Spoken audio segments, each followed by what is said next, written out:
Arrange marriage वाली love story. अभी यह अरेंज मैरिज बोले तो पूनम और अक्षय दोनों ही अनजान होंगे बराबर। दोनों बड़ी ई की मात्रा अनजान थे। उनकी शादी दोनों के परिवार वालों ने मिलकर पक्की की। दोनों ही मिडिल क्लास परिवार से थे। अभी अरेंज मैरिज है तो देखने दिखाने की प्रोसेस तो होगी ही। 15 अक्टूबर की यह बात है। अक्षय और उसके माँ पापा के साथ पूनम को देखने आए थे। पूनम एक काफी सुंदर लड़की थी। अक्षय को वह पहली नजर में ही बहुत पसंद आई। उसने पूनम को रिश्ते के लिए हाँ कहा और पूनम से भी पूछा तुम्हारा क्या निर्णय है, क्योंकि तुम्हारा निर्णय ज्यादा महत्वपूर्ण है। पूनम ने भी तुरंत हाँ कह दिया और बाद में दोनों की शादी की तारीख पक्की की गई। बहुत धूम धड़ाके के साथ दोनों की शादी कर दी गई। उनकी शादी अक्षय के घर पर हुई। अक्षय का घर शहर के 1 BHK घरों जीतन था। शादी की सारी विधि खत्म हुई। बाद में दोनों अपने रूम में फ्रेश होकर अपने कपड़े बदल कर आते हैं। दोनों की वह शादी की पहली रात थी। अक्षय धीरे से पूनम को आवाज देते हुए बोलता है आज से हमारी नई जिंदगी की शुरुआत है। ऐसा बोलकर पूनम को गले लगाने की कोशिश करता है पर पूनम उस पर चिल आती है और बोलती है तुम मुझे जरा भी पसंद नहीं हो और मैं तुमसे प्यार भी नहीं करती, इसलिए मेरी तरफ से तुम कोई भी उम्मीद मत करना। अक्षय उसकी बातें सुनकर हैरान हो गया पर हिम्मत करके उसने पूनम को पूछा पूनम अगर ऐसा ही था तो तुमने मुझसे शादी क्यों की? मैंने तुम्हारे साथ जबरदस्ती नहीं की थी,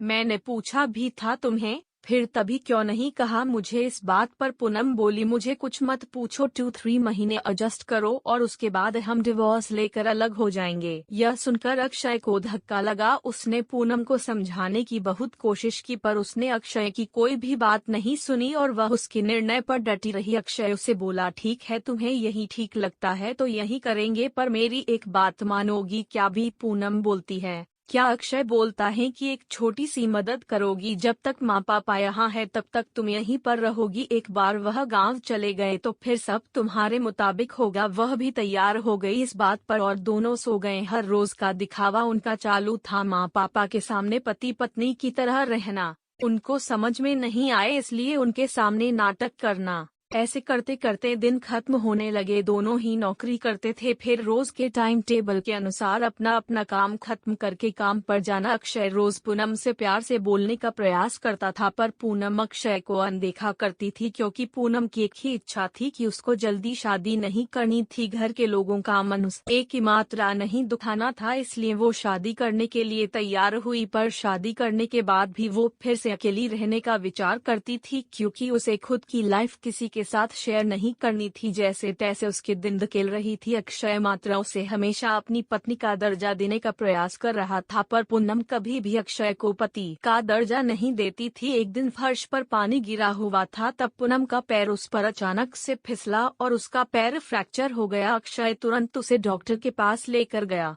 उसका इलाज होता है। डॉक्टर कहता है पैर पर जरा सा भी जोर नहीं देना है, उसकी काफी देखभाल करने के लिए बोलते हैं। फिर क्या अक्षय उसका बहुत ख्याल रखने लगा। हर रोज उसके पैर की मालिश करता था।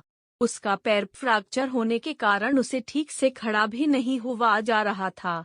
घर के काम और खाने की जिम्मेदारी अक्षय पर आ गई थी, पर अक्षय का ओ की मात्रा तो पहले से ही ये सब की आदत थी, इस वजह से उसे कोई दिक्कत नहीं थी। अक्षय रोज खाना खुद ही बनाया करता था। उसके माँ पापा भी उसे थोड़ा घर काम में मदद करते थे। रोज काम पर जान एक ही मात्रा से पहले पूनम के लिए नाश्ता और खाना बनाकर खुद के हाथों से उसे नाश्ता खिलाता और फिर काम पर जाता था। टाइम पर उसे फोन करके दवाई लेने के लिए याद दिलाता था। काम पर से आने के बाद सबसे पहले उसके पैरों की मालिश करता था, उसे थोड़ा चलने के लिए मदद करता था। कोई भी काम हो उसके लिए मन से करता था। फिर भी वह अक्षय को प्यार से नहीं बुलाती। उसका मन अक्षय को स्वीकारने के लिए तैयार ही नहीं था। वन दिन पूनम को देखने के लिए उसकी सहेली आई। उनकी बातचीत चालू थी, तब अक्षय दोनों के लिए नाश्ता बनाकर लाया। फिर वो पूनम से बोला मैं जरा मार्केट से हो आता हूँ, थोड़ा सामान लाना है, तुम दोनों को कुछ चाहिए तो बता दो।